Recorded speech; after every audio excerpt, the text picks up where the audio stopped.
Assalamualaikum warahmatullahi wabarakatuh. Saya Raja Kapitan Diningrat, NPM 19211146.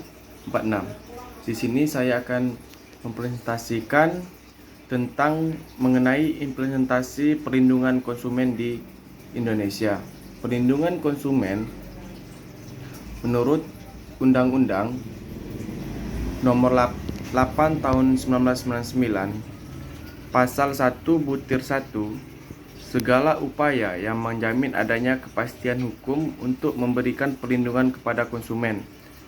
Kepastian hukum untuk melindungi hak-hak konsumen yang diperkuat melalui undang-undang khusus, memberikan harapan agar pelaku usaha tidak lagi sewenang-wenang yang selalu merugikan hak konsumen dengan adanya undang-undang perlindungan konsumen beserta perangkat hukum lainnya. Konsumen memiliki hak dan posisi yang berimbang, dan mereka pun bisa mengugat atau menuntut jika ternyata hak telah dirugikan. Adapun tujuan perlindungan konsumen, menurut Pasal 3 Undang-Undang Nomor 8 Tahun 1999, tujuan perlindungan konsumen adalah 1. Meningkatkan kesadaran, kemampuan, dan kemandirian konsumen untuk melindungi diri. 2. Mengangkat harkat dan martabat konsumen dengan cara menghindarkannya dari akses negatif pemakaian barang dan jasa. 3. Memperdayakan konsumen dalam memilih, menentukan, dan menuntut hak-hak sebagai konsumen. Dan keempat, menciptakan sistem perlindungan konsumen yang mengandung unsur kepastian hukum dan keterbukaan informasi serta akses untuk mendapatkan informasi. 5. Menumbuhkan kesadaran pelaku usaha mengenai pentingnya perlindungan konsumen, sehingga tumbuh sikap yang jujur dan bertanggung jawab dalam berusaha. Dan selanjutnya, hukum perlindungan konsumen adalah 1.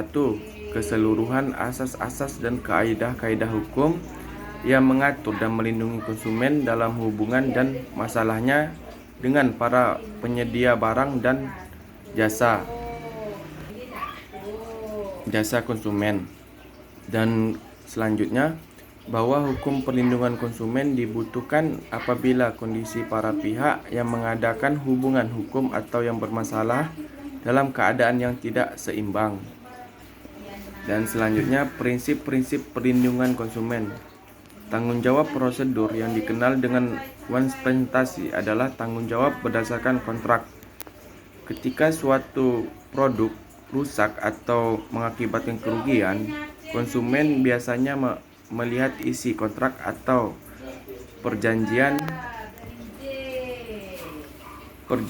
atau jaminan yang merupakan bagian dari kontrak, baik tertulis maupun lisan.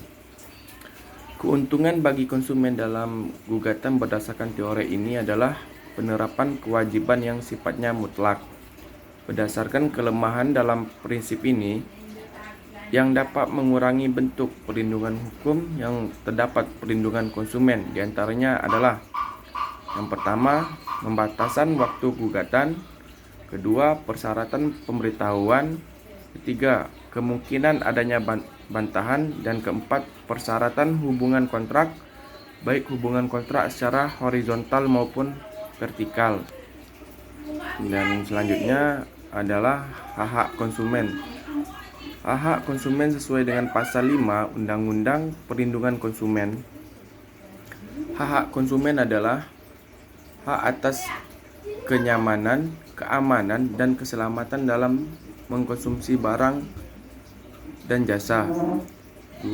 Hak untuk memilih barang dan jasa serta mendapatkan barang atau jasa tersebut sesuai dengan nilai tukar dan kondisi serta jaminan yang dijanjikan. Dan ketiga, hak atas informasi yang benar, jelas, dan jujur mengenai kondisi dan jaminan barang dan jasa.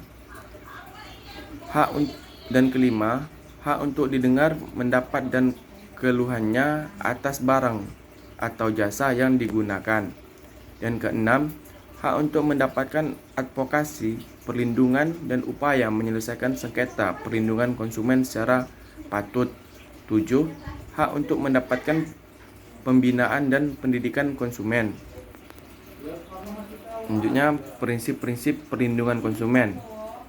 Prinsip tanggung jawab mutlak. Asas tanggung jawab ini dikenal dengan nama product liability. Menurut prinsip ini, produsen wajib bertanggung jawab atas kerugian yang diderita konsumen atas penggunaan produk yang beredar di pasaran. Dan selanjutnya, tanggung jawab mutlak strict liability, yakni unsur kesalahan tidak perlu dibuktikan oleh pihak penggugat sebagai dasar ganti kerugian. Ketentuan ini merupakan lex specialis dan gugatan tentang melanggar hukum pada umumnya.